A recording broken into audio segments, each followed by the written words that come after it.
Caros amigos, como sempre, sejam muito bem-vindos.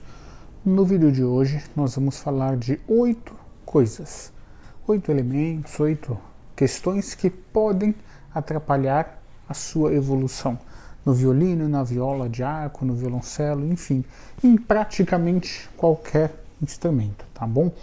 Eu recebi essa pergunta. Felipe, você foi professor de violoncelo por muitos anos, ainda toca, é luthier, poderia falar na sua visão das coisas que mais atrapalham a evolução? E aí eu vou fazer para vocês este vídeo bem resumido, falando de alguns tópicos, tá bom?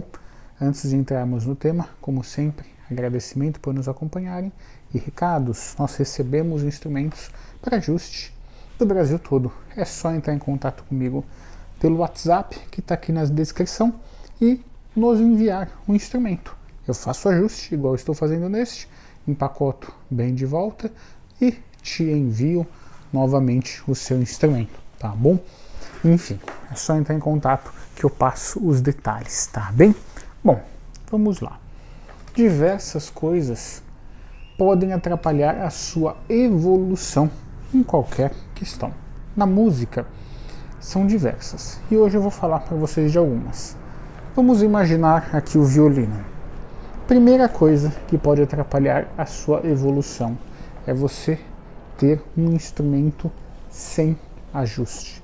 Quem nos acompanha já sabe, né, que eu falo muito a esse respeito, porque é verdade. Eu lembro dos meus alunos e eu mesmo fazendo aula com instrumentos sem ajuste.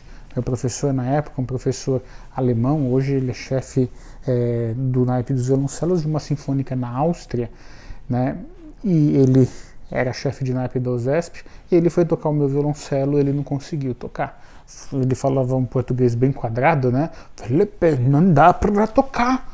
Aquele dia ele não tinha levado o instrumento dele, ou seja, eu já observei a falta de ajuste é um dos fatores mais preponderantes. Porque se você tem um instrumento sem ajuste, você meio que não tem um instrumento. Você só vai ter ele depois que está desajustado. O que pode ser um instrumento sem ajuste? Diversas coisas, cravelhas que você não consegue afinar, pestana alta, distância irregulares das cordas, cavalete alto, sem ângulo, alma fora da posição, ou seja, o instrumento não funciona. Você não tem um instrumento, tá bom? Primeira coisa é essa. Segunda questão que pode atrapalhar o desenvolvimento. Acompanhe, por gentileza, até o final. As mais importantes eu deixei para o final e tenta entender que uma complementa a outra, tá bom? Vocês vão entender com maior precisão. Segunda questão é tentar estudar sozinho. Às vezes, o músico fala, não, eu vou fazer a aula completamente sozinho. Olha, é muito complicado, porque você precisa de um professor. Você precisa de um professor para te orientar, para te ajudar, porque é muito complexo, é muito complicado fazer tudo sozinho, tá bom? Por mais que sejam aulas online, vão te ajudar muito. A aula online hoje, né, ajuda demais, facilita muito, porque às vezes você está longe e o professor está longe e vocês conseguem fazer aula, né? Aqui na internet mesmo, tem diversos professores que ensinam violino com muita seriedade, né? E às vezes, outro dia eu vi um professor lançando um curso que o valor que ele estava cobrando era quase que uma doação.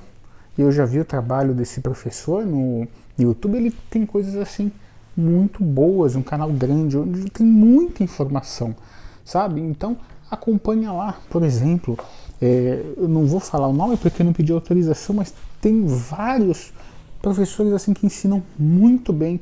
Então não tem desculpa para você tentar fazer sozinho. Você vai criar vícios, que esses vícios vão te atrapalhar mais lá na frente, tá bom?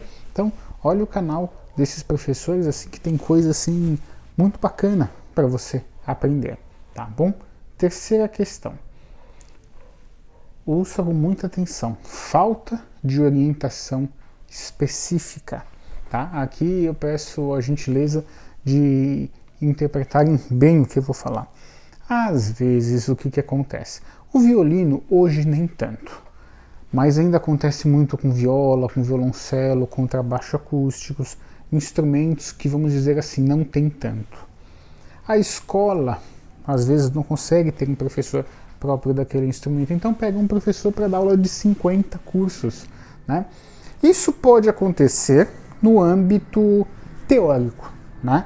Eu mesmo dava aula de história da música, né, composição, regência, ainda eu faço, então é um pouco diferente. Agora, o instrumento é muito difícil, para dizer quase impossível, alguém que toque todos os instrumentos com maestria, principalmente instrumentos diferentes.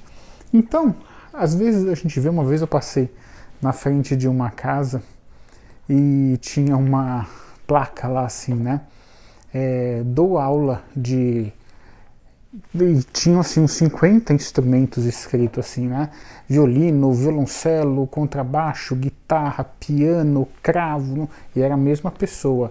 E aí lista ia. E no final o mais engraçado era e etc. O que é etc? Isso, sabe? Então é isso que eu estou dizendo aqui, a falta de orientação específica. Às vezes você não está fazendo aula com professor de violino, com professor de viola, professor de violoncelo. Quando eu ministrava aula de violoncelo aqui no ateliê, há muito tempo atrás, eu dava aula de violoncelo. Toda hora, Felipe, quanto custa a aula de contrabaixo? Não dou. Quanto custa a aula de... Não faço. Por quê? É a seriedade do instrumento para você orientar bem o aluno, tá bom? Pode ser que o indivíduo toque os 2 instrumentos ou 3, mas isso é a exceção da exceção da exceção da exceção, tá? Enfim, a falta de orientação específica, então toma cuidado, você vai tocar, essa terceira questão pode atrapalhar muito a sua evolução. Você precisa de um professor do seu instrumento, tá bom? Quarta questão, cuidado com o pensamento escolástico. Isso atrapalha muito a sua evolução. Poxa, o que é isso? Eu já falei um pouco aqui, né? Muito antigamente, né?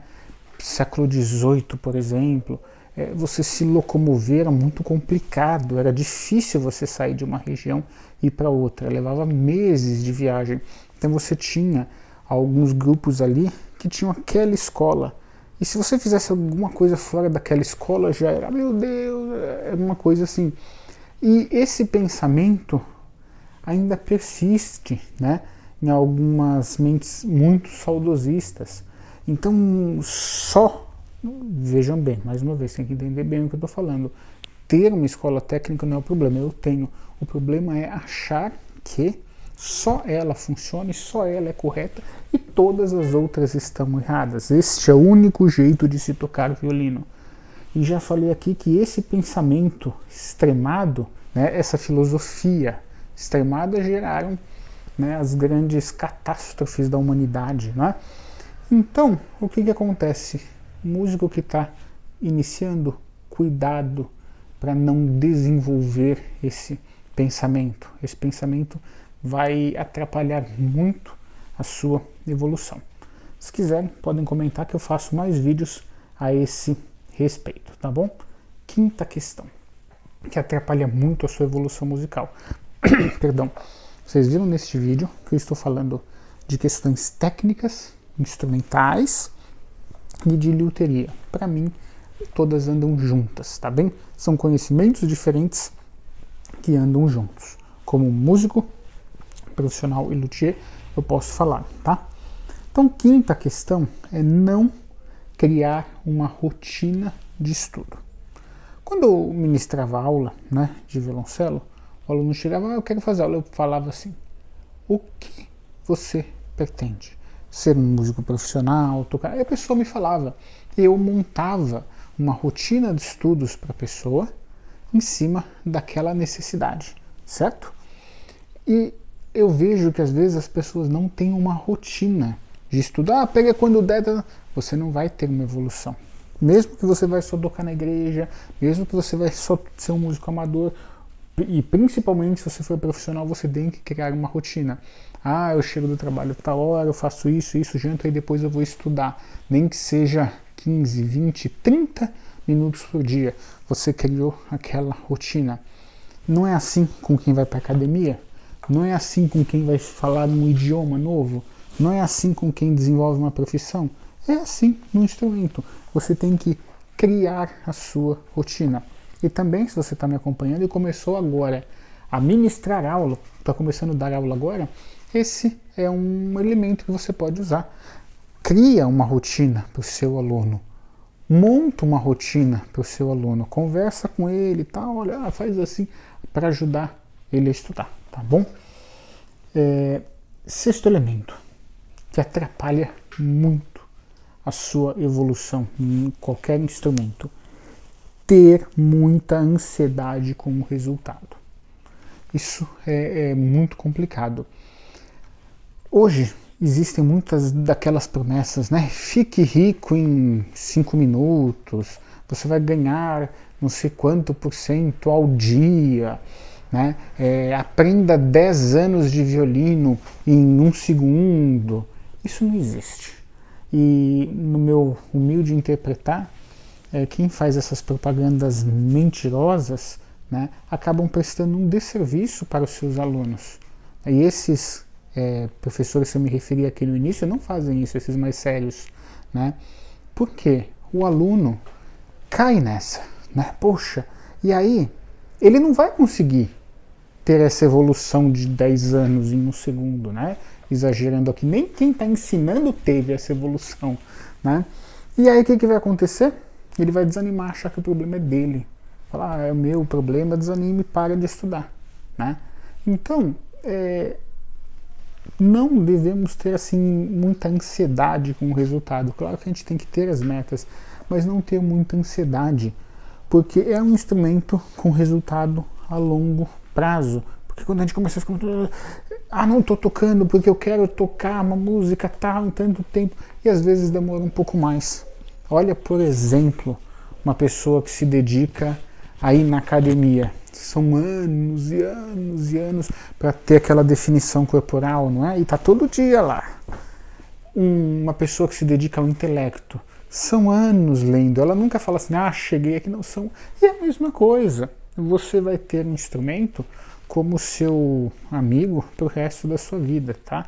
Então, assim, nada de... Meu conselho, né? Sexta coisa que te atrapalha muito é a ansiedade. Não, tem que sair tocando, porque isso acontece muito, principalmente nas igrejas. O rapaz que começou junto comigo no GEM, na escolinha de música, e já começou a tocar no ensaio, na reunião de jovens, eu não, tem que entrar junto, e já mistura a coisa espiritual, porque... Não, calma, evolução, degrau por degrau, que você vai evoluir, tá bom? Sétima questão, essa já tem um pouco mais a ver com a letria. Conhecimento do instrumento. Vamos lá. Eu vejo que muitos músicos, até músicos que tocam há muito tempo, não têm o conhecimento do instrumento. Não sabem como é o funcionamento do instrumento. E às vezes tem muita dificuldade, por isso que a gente tem esse canal aqui para auxiliar, tá? Então você vai olhar ali e vai entender, acompanhando nossos vídeos, como funciona o instrumento, quais são as madeiras de uma cravelha, o que é uma manutenção periódica, altura de pestana. Você não vai saber como um luthier que vai executar, mas você vai saber, como eu disse aqui, o funcionamento do instrumento, como é, vai saber aplicar breu e vai compreender tudo isso. Aí você se torna um músico melhor, porque você sabe como é o funcionamento do instrumento. Quer ver um exemplo? Um motorista mais experiente. Não precisa ser um mecânico, não precisa ser um expert e saber construir um carro, mas ele está andando, ele sabe aquele problema, aquele barulho provavelmente é isso. Ele tem uma noção de como funciona o automóvel. Você tem uma noção de como funciona o instrumento. Tá bom? E essa sétima é muito importante, tá? Isso falta muito. E oitava questão: humildade para ouvir que o professor fala para você nas aulas e que o luthier também fala a respeito do seu instrumento. Vamos lá. Quando eu já era músico profissional, fazia aula, eu tive a oportunidade de fazer aula com grandes mestres russos, alemães e por aí vai. E eu fazia aula com esses mestres, em outras palavras, tá? Interpretem bem o sentido do que eu estou falando. Eu pagava para eles, né? Pagava para que eles me criticassem, né? Não, isso aqui tá errado, faz assim, arruma aquilo, essa técnica não tá boa, usa esse dedilhado e tal. E às vezes hoje você faz uma orientação, a pessoa fica na defensiva, não, eu sei o que eu tô fazendo, tal. E isso bloqueia a sua evolução. Não ouvir o professor, não ouvir o luthier, bloqueia a sua evolução, tá? Então isso é muito, muito, muito importante. Quem quer melhorar, quem quer ser um grande violinista, ou tocar apenas na igreja, ou saber como funciona, você tem que ouvir. Certa vez, um músico me apresentou um relato, olha, eu estou tendo esse problema com tal questão, né, envolvendo meu instrumento. Aí eu, faz isso que você está fazendo para mim ver, né, de onde que é. Aí eu vi, olha, o seu erro está nisso. E apontei para ele, você está fazendo isso aqui, ó, por causa disso, disso, disso. Com toda a educação, pessoas ficam bravas, não ouviu nada do que eu falei. Vocês já tiveram experiência, né? Não sei se já tiveram, de explicar uma coisa e a pessoa refalar o que falou antes de você explicar, como se você não tivesse falado nada, não entendeu. Tá bom, pronto. Finge que não ouve, ou seja, não tem essa humildade, tá? Então isso aqui é muito importante para a sua evolução como indivíduo, e sua evolução técnica e sua evolução na compreensão do instrumento. Sem isso, não tem como ser músico. Lamento dar essa notícia, tá bom? O músico, a humildade tem que ser inerente a ele, tá? Tem que ser inerente, senão não tem evolução, tá bom? Aí vão colocar, não, mas a pessoa que foi falar tem que ter jeito, tudo bem, a gente pode pegar isso aqui e ramificar em 150 vertentes, mas essa daqui é uma filosofia que você tem que ter. O músico tem que ter humildade para ouvir, tá bom? Bom, quem perguntou de alguns erros que poderiam atrapalhar a evolução, citei 8. Espero que esses 8 erros que afastam o músico da evolução consiga auxiliar nossos caros amigos que sempre nos acompanham. Diga-se de passagem, quem acompanha a gente, está sempre ouvindo, tem muita, muita humildade, porque aguenta a gente falando já há muito tempo. Espero que tenham gostado. Desde já, muito obrigado por nos acompanhar.